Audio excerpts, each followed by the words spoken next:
Tonight, contestants get ready for Miss Troy. Plus, one sorority raises awareness about mental health. Stay tuned. TrojanVision Nightly News starts now. High-definition digital production center on the Troy campus with news from Troy University locations around the world. This is TrojanVision Nightly News. Hello and welcome to TrojanVision Nightly News for October 9, 2012. I'm Caitlin Crow. And I'm Judson Garner. Thank you for joining us this evening. Troy cheerleaders and a fraternity were swabbing mouths on the quad all day today for a good cause. Farmhouse Fraternity and the Troy University cheerleaders joined forces today to co-sponsor an event with an organization that saves lives. Asking people to join the registry. All they have to do is fill out a consent form and do a cheek swab, and that puts them on the registry until they're 61. And then basically what they're doing is just making themselves available. This impromptu cheek swapping and being put into a registry can seem a little intimidating, but it's actually a very simple gesture that could save someone's life. Bone marrow transplants treat patients that have leukemia, lymphoma, all types of blood and immune disorders can potentially be cured with a bone marrow transplant. But the problem is a lot of people don't have a matching donor in their family. So they turn to the Be the Match registry. Be the Match could literally match you with someone who has a life-threatening illness. If you are matched, there are two possible ways of donating bone marrow: PBSC donation and marrow donation. Doctors with the organization say both procedures are painless and easy. Expect to be back to their normal routine in 1 to 2 days. For more information, go to marrow.org. Holding events like this is a part of Farmhouse Fraternity's mission for this year. Many Greek life organizations give back to national and local charities. Philanthropy is a way of giving back. So Farmhouse's national charities are leukemia and lymphoma, in ways to prevent that. So this is just a way for us to give back of our time and service and dollars. The Farmhouse Fraternity will be having an event to support their philanthropy tonight at 8 until 11 in the upstairs of the dining hall. They will be selling pancakes for $5. And this Saturday, 12 young ladies will compete for the chance to represent Troy University at the Miss Alabama pageant.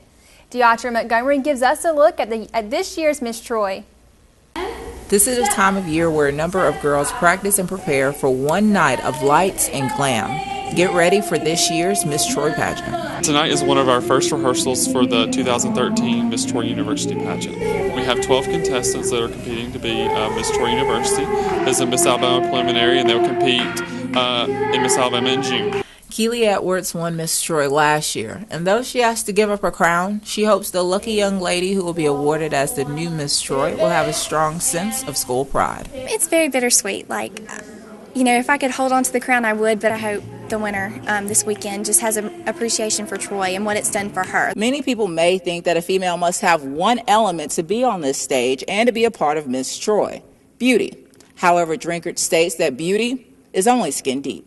You do have to be smart to be able to be a Miss Alabama contestant, and you do have to have good ethics and good morals and things of that nature. You can't just be anybody. I mean, it is an honor to go and compete for Miss Alabama. Contestants for this year's pageant states that it's an honor to compete for the 2013 title and a privilege to have a chance to represent not only the school, but the city of Troy. I've been a Troy Trojan for 3 years, and to me, Miss Troy is not just a job, it's a lifestyle. She has to represent her university and this town 24/7. Just represent the university at, parades, nursing homes, any type of city events that they would need me at, as well as going to elementary schools and just talking and being a friend and being encouraging, because I think that's what Miss Troy needs. You have to represent not only just his university, but the Troy community. Deatra Montgomery, Troy TrojanVision News. The Miss Troy pageant will be this Saturday at 3 o'clock p.m. in the Claudia Crosby Theater. Mental health disorders can include a variety of things from anxiety to substance abuse. And Delta Week continued last night with a campaign to discuss these issues. Rachel Scarborough has a story. On Monday night, the Sisters of Delta Sigma Theta sorority held an event to make students aware of mental health issues. My Cry in the Dark is a campaign designed to elevate awareness of mental health disorders that people are facing. I hope it will uplift them in any way, if they're going through something dramatic in their life and then they come tonight, they'll be able to like have some kind of spirit, and maybe if they feel like they need counseling. The theater department performed several monologues that showcased what some students think about themselves. My monologue is about the angry black woman, and in a lot of cases I don't really agree with things like that, but I feel like everybody needs a voice, and this voice does need to be heard. The SAVE project was also on hand to tell students about what they can offer. They can expect a lot of support. They can expect an unbiased person to sit down with and help them gain some insight and awareness of what's going on. It's a free service for anyone who's a student and just wanting to talk to serious issues, to disorders. Rachel Scarborough, Troy, TrojanVision News. The Delta's next event will be a breast cancer awareness forum tonight at 7:13 in the Arboretum. And now taking a look at news from around the state. In Mobile, authorities say a University of South Alabama student wasn't harmed when he was fatally shot by a campus police officer and that he had taken LSD. Mobile County Sheriff Sam Cochran released new details about the death of 18-year-old Gil Collar. A nude Collar was fatally wounded early Saturday after confronting the officer on campus. And in Huntsville, authorities have arrested the parents of 3 Huntsville children on child abuse charges. Police say 3 juveniles were showing signs of malnourishment and severe abuse when officials discovered them in their home. Police haven't released the names of the parents. And in Montgomery, a lawsuit has been filed accusing the Alabama Department of Education of refusing to release school data showing the impact of Alabama's law, which cracks down on illegal immigrants, has had on Hispanic students. The Southern Poverty Law Center in Montgomery filed the lawsuit, which contends education officials have declined to release data on student enrollment before and after the immigration law was enacted. And still to come on TrojanVision Nightly News, after a week off, the Trojan football team is gearing up for their next game. Justin McNelly will have those details when he joins us with sports. But first, President Obama and competitor Mitt Romney are headed to the battleground state of Ohio to try to sway undecided voters. We'll have that story and more after the break. Mitt Romney criticizes the president's foreign policy, hoping to sway swing state voters. I'm Susan McGinnis in Columbus, Ohio. I'll have that story coming up. Yeah, but did you see how much he had to drink last night? I can't believe that guy made it home. Nobody drives drunk anymore. Hold on, I got another call coming in.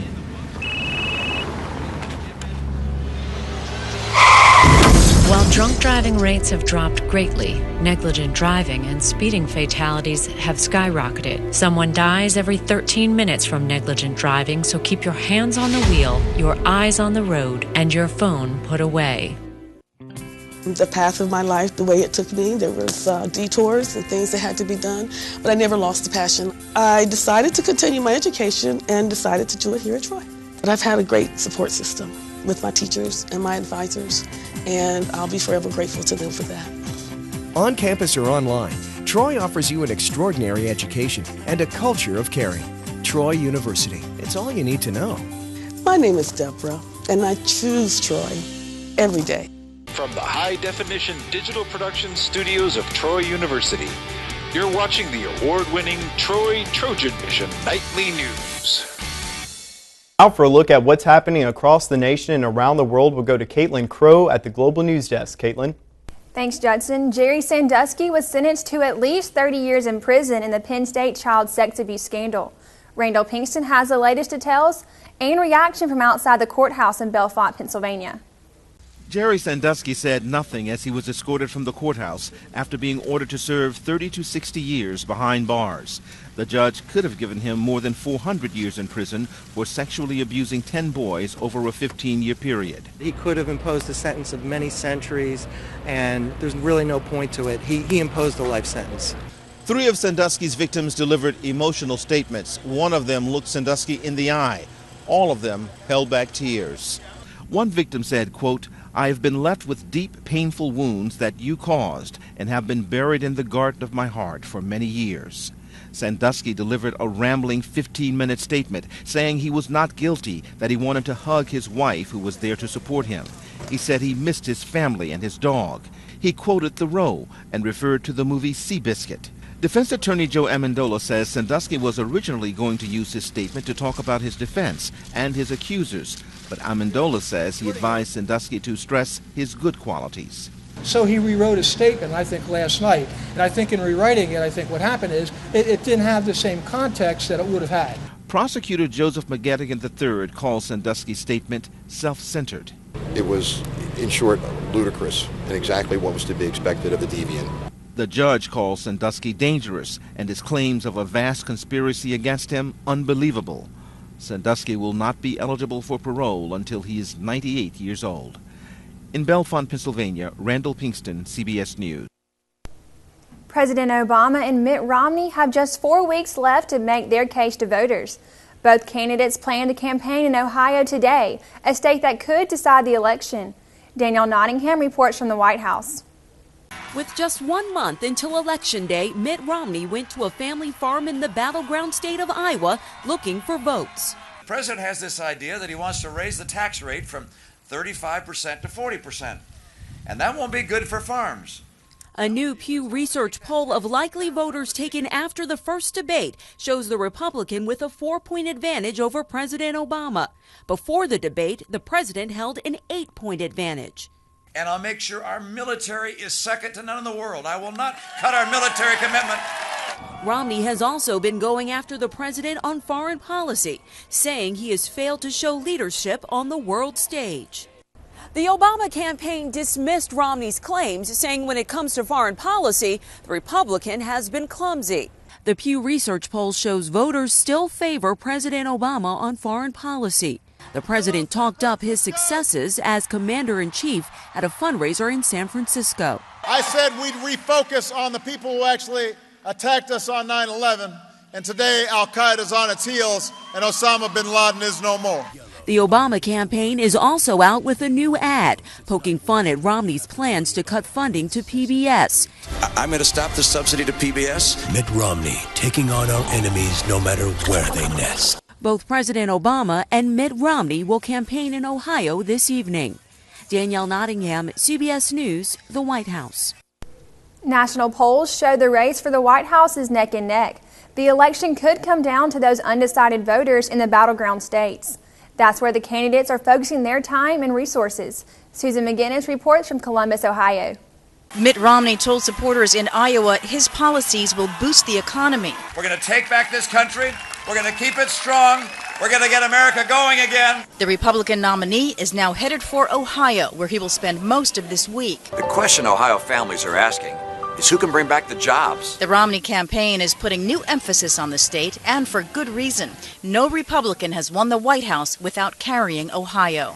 The Obama campaign is well aware of this fact, and the president boarded Air Force One for his 14th visit to Ohio this year. During previous stops, he's reminded voters he helped rescue the U.S. auto industry. An industry that supports 1 in 8 Ohio jobs. The latest polls show a tight race in Ohio, but early voting is already underway here, and many voters have made up their minds. Yes. Lori Hardy is a small business owner in Columbus and might benefit from Romney's tax plan, but she doesn't believe it will be good for the country, so she's voting for the president. You have to pay your fair share in taxes. That means big business, that means small business. Philip Darrow is CEO of a local industrial supplier. He wants smaller government and is voting for Mitt Romney. I think that is the central question in this election, is what is the size, the role, and scope of government, and what is its cost? Both candidates will be looking for more supporters in this state right up to Election Day. Susan McGinnis, CBS News, Columbus, Ohio. And that wraps things up from the Global News Desk. To see more stories from across the country and around the world, such as how school districts are keeping their student athletes safe and injury-free, you can tune in to TrojanVision Global News right after the nightly news. Now back to you, Judson.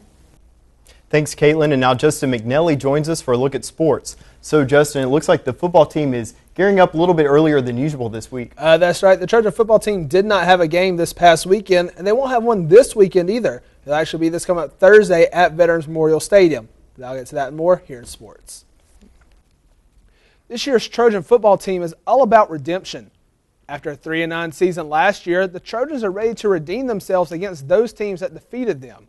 And this week is no different as they play host to Western Kentucky. The Hilltops of Western Kentucky were able to topple the Trojans last year in a 41-18 blowout. The main reason for the lopsided score? the Trojans were outrushed 338-27. The Trojans come into this game with a fully loaded rushing attack behind Sean Southward, Justin Albert, and DJ Taylor, and now are averaging 173 yards on the ground.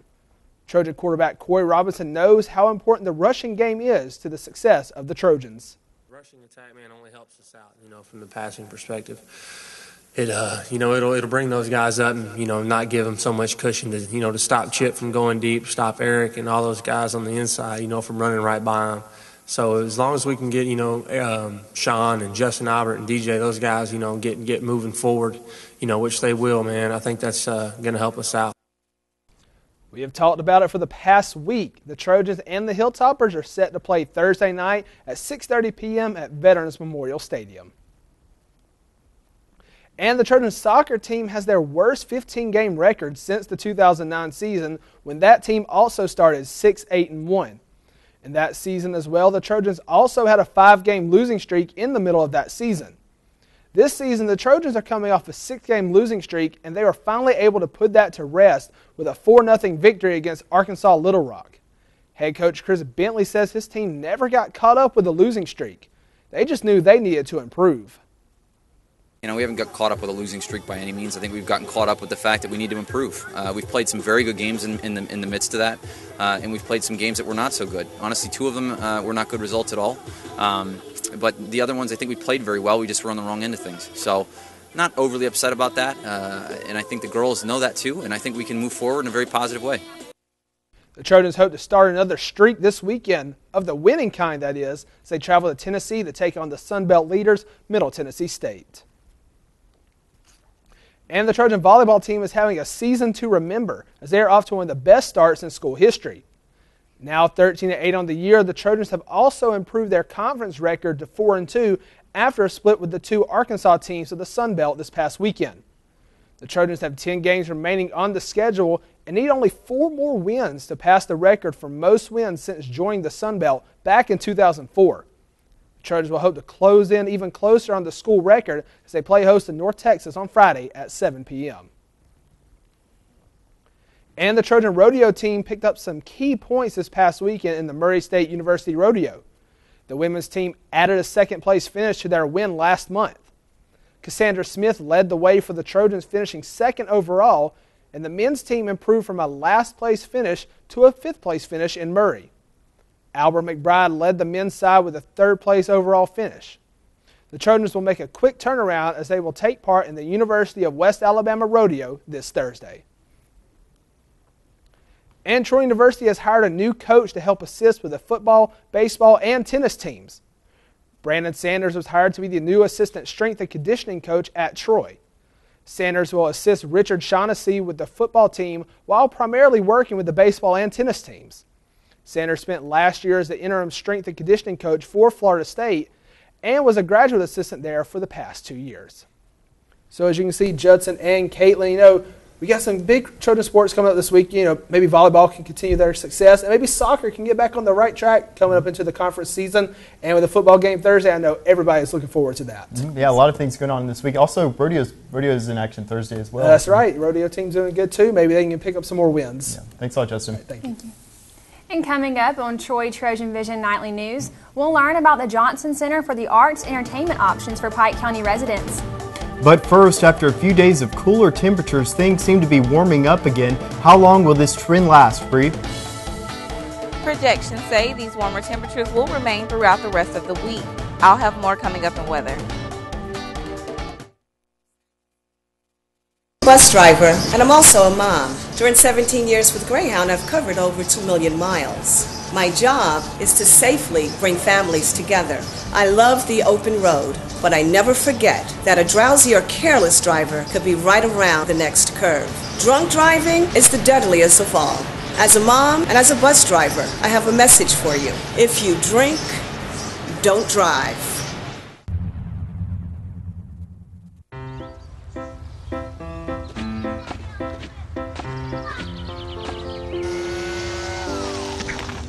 Come on, let's go. Hey, hi, what's your name? You live around here? You're pretty. Where are you guys going? Where are you going? Where are you going? Where are you going? Guess it's about time to get you fixed, sweetie. Your pets will start getting noticed sooner than you think. Accidental litters lead to millions killed in shelters each year. Help prevent more. Fix at month 4. From the high-definition digital production studios of Troy University, you're watching the award-winning TrojanVision Nightly News. And now Bree Sanders joins us for a look at weather. So, Bree, earlier this week we noticed that it was kind of cooler, but today and hopefully later on it'll be warmer. Is that what we can expect? Yes, we have been experiencing those cooler fall temperatures earlier this week, but it seems as though as we move throughout the rest of the week, those temperatures will be warming back up, but I'll get more into that in just a moment. First, let's take a look at our campus snapshot.